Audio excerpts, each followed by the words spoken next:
I've often wondered what Paul really saw on that Damascus road when he prayed 4 simple words, "Who art thou, Lord?" If you read it straight off, it means nothing. Who art thou, Lord?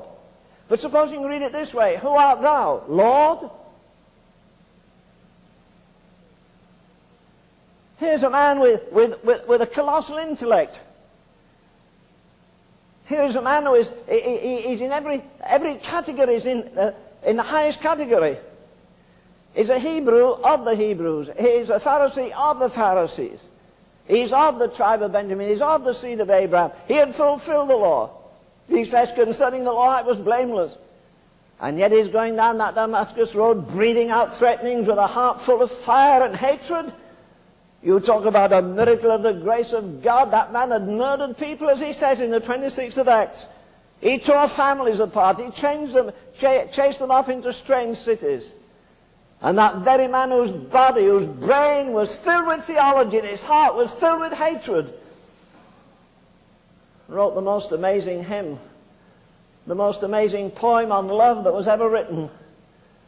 Though I speak with the tongues of men and of angels, and have no love, I'm a sounding brass or a tingling cymbal. And if I give my body to be burned, which he was prepared to do on the Damascus road, do you know, I think, I'll ask him in eternity, I think suddenly when he fell off his horse there, I'm sure there was a horse rider in front of him to protect him, and a man behind, and one to the right, one to the left. A man of his class would never walk all the way to Damascus. And suddenly he's pitched off his horse. You say, were there only 4 people there? No.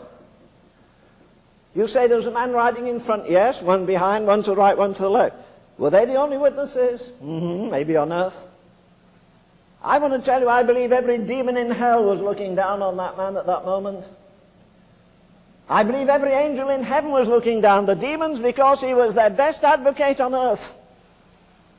He was fearless, he regarded nobody. He had some letters in his pocket saying he could put to death anybody that he wanted. And then suddenly Jesus came into his life. Would you have thought that man in the dust had inside of him 14 epistles, if you give him Hebrews, and I think he wrote it?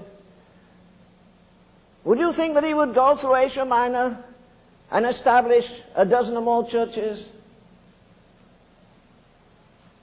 Would you think that that man in a lousy, stinking prison, they wouldn't let you put a dog in today, would write to other Christians as he does to the Colossians or the Philippians and the Ephesians, his love letters to them?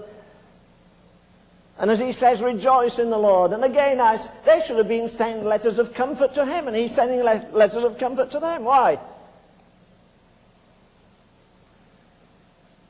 Because on that Damascus road, as far as I'm concerned, he came alive. Religion, formality, ritualism, they were banished forever.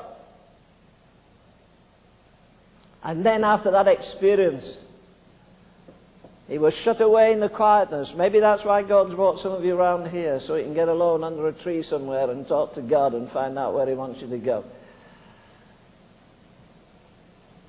When he had 3.5 years in the wilderness, then he's caught up into the 3rd heaven. And then he sets out on that amazing pilgrimage. And as far as I'm concerned, he explains it all when he said, I'm crucified with Christ, nevertheless I live.